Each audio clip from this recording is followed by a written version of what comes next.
নমস্কার বন্ধুরা, মিটমিরা চ্যানেলে আপনাদের সকলকে জানাই স্বাগতম। আশা করি আপনারা সকলে ভালো আছেন। তো আসুন, আজকে আপনাদের জন্য নিয়ে এসেছি নতুন একটি রেসিপি। প্রতিদিনের রান্নাটাকে একটু যদি অন্যরকমভাবে রান্না করে নেওয়া যায় তাহলে কিন্তু খুবই ভালো লাগে। প্রতিদিন একঘেয়েমি খাবার খেতে খেতে অনেকেই বোর হয়ে যায়। তো আজকে আমি কাতলা মাছের একটা সম্পূর্ণ অন্যরকম রেসিপি নিয়ে আপনাদের সামনে হাজির হয়ে গেছি। তো আজকে আমি এখানে 6 পিস কাতলা মাছ নিয়েছি। পেটি আর গাদা দুটোই মিলিয়ে নিয়েছি। এগুলো গাদার পিস আর এগুলো পেটির পিস। তো আমি আজকে রেসিপিটা তৈরি করব খুবই ঘরোয়া পদ্ধতিতে, একদম সিম্পল উপকরণ দিয়ে, আর খুবই তেল ঝাল মশলা কম হবে এই রান্নাটায়। তো চলুন শুরু করছি। প্রথমে আমাদের মাছগুলোকে ভালো করে নুন হলুদ আর একটু তেল দিয়ে মাখিয়ে নিতে হবে। প্রথমেই মাছগুলোর মধ্যে ভালো করে নুন হলুদ মাখিয়ে নেব। দিয়ে দিলাম পরিমাণ মতো নুন,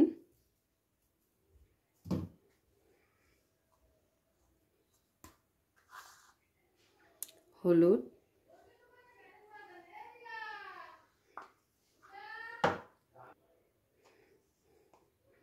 সামান্য একটু কাশ্মীরি লঙ্কা গুঁড়ো, আর দিয়ে দেবো একটু সর্ষের তেল। সর্ষের তেল দিয়ে যদি মাছগুলোকে নুন হলুদ মাখানো হয় তাহলে কিন্তু খুব ভালোভাবে ম্যারিনেশনটা হয়। এতে করে কি হয়, মাছের গায়ে মশলাটা খুব ভালোভাবে বসে যায়। আজকের রেসিপি হলো আমার মৌরি কাতলা। কারা কারা এর আগে এরকম রেসিপি খাননি কমেন্ট করে অবশ্যই জানাবেন। আর যারা খাননি তাদেরকে রিকোয়েস্ট করব অবশ্যই একবার ট্রাই করার জন্য। খুবই টেস্ট হয় এই রেসিপিটা। রোজকারের রান্নাটা একটু যদি অন্যভাবে রান্নাটা করে নেওয়া যায় তাহলেই কিন্তু তার স্বাদটা দ্বিগুণ হয়ে যায়। আর এমন কিছু উপকরণ লাগে না, সমস্ত উপকরণ ঘরোয়া একদম। তো আমার মাছে নুন হলুদ মাখিয়ে নেওয়া হয়ে গেল। এবারে মাছটাকে সাইডে রেখে দেব।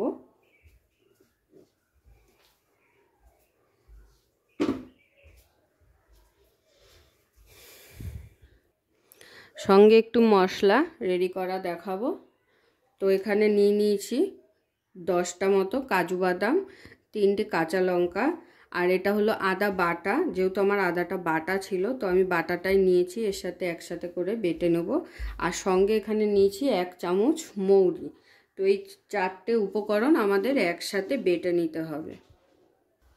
তো প্রথমেই যেটা করতে হবে, আমাদের মাছগুলোকে খুব ভালো করে ভেজে নিতে হবে। কিন্তু খুব লাল করে ভাজবো না, হালকা করে এপিট ওপিট করে ভেজে নেব। তার জন্য আমি এখানে একটি কড়াই বসিয়ে দিয়েছিলাম গরম হতে। এখন কড়াইতে দিয়ে দিচ্ছি সর্ষের তেল। আপনারা চাইলে রান্নাটা সাদা তেলেও করতে পারেন। তো তেলটা আমার গরম হয়ে গেছে। এবারে তেলের মধ্যে এক এক করে মাছগুলোকে ভেজে নেব।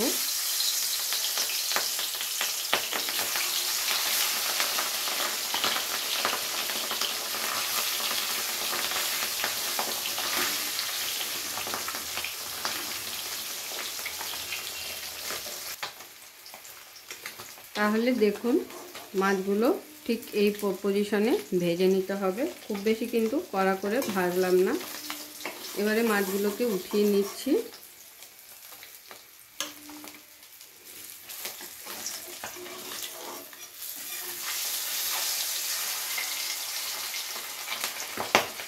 এবারে বাকি মাছগুলো দিয়ে দেব।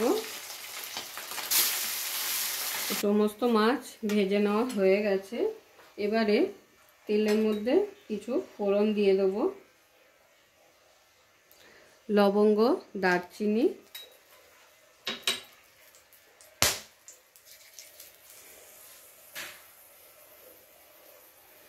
আর কটা এলাচ দিয়ে দিচ্ছি মাথাগুলো ভেঙে।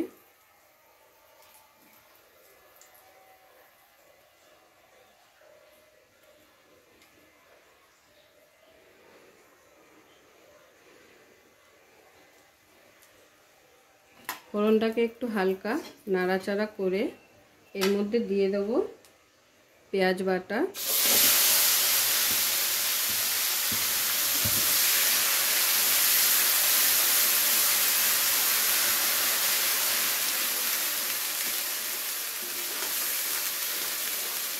পেঁয়াজ বাটাটাকে খুব ভালো করে ভেজে নেব একটু, যতক্ষণে না পেঁয়াজের কাঁচা গন্ধটা চলে যাচ্ছে। দেখুন পেঁয়াজটা তাহলে খুব ভালো করে আমি 2 থেকে 3 মিনিট সময় নিয়ে ভেজে নিয়েছি। পেঁয়াজের কাঁচা গন্ধটাও এতক্ষণে চলে গেছে। এবারে দিয়ে দেবো যে আদা, কাঁচা লঙ্কা, মৌরি পেস্টটা তৈরি করেছিলাম সেটা।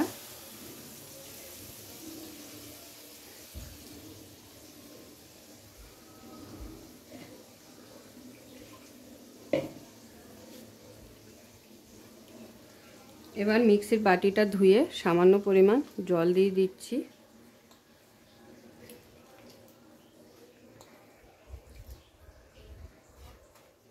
এবারে খুব ভালো করে পেঁয়াজের সাথে মশলাটাকে কষিয়ে নেব।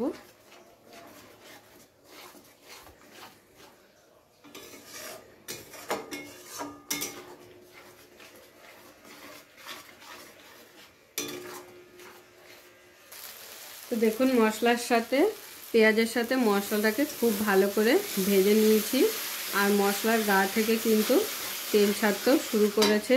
এই সময় গ্যাসের আঁচটাকে একদম কমিয়ে দিতে হবে। দিয়ে এখানে অ্যাড করে দেব দই, টক দই। টক দইটাকে আমি আগে থাকতে ফেটিয়ে নিয়েছি।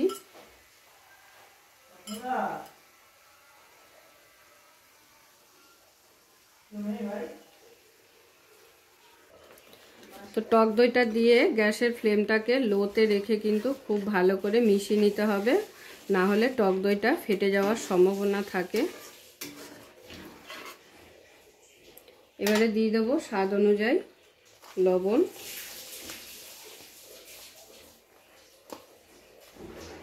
আর টকটাকে ব্যালেন্স করার জন্য দিয়ে দেবো সামান্য একটু মিষ্টি।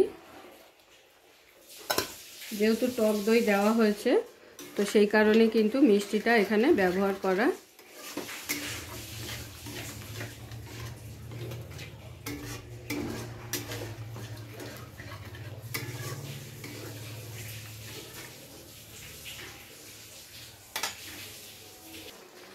টক দই দেওয়ার পরে খুব ভালো করে মিশিয়ে নিয়ে এবারে দিয়ে দিচ্ছি এখানে পরিমাণ মতো জল।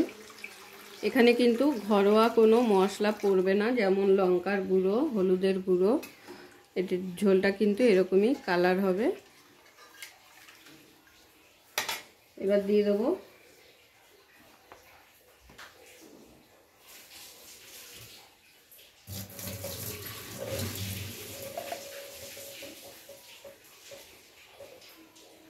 এক চামচ ঘি,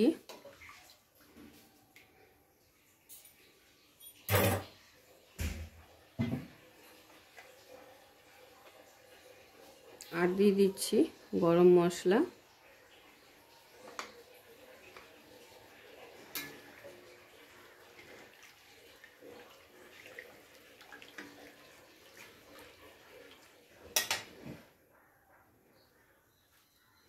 আর সঙ্গে দিয়ে দিচ্ছি কটা কাঁচা লঙ্কা চেরা।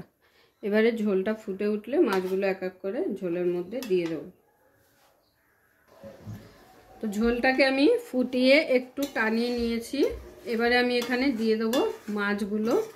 ঝোলটা বেশি মাছগুলোকে ফোটাবো না, যার কারণে ঝোলটাকে আগে একটু ফুটিয়ে টানিয়ে নিয়েছি। এবারে এর মধ্যে দিয়ে দিচ্ছি এক এক করে মাছগুলো।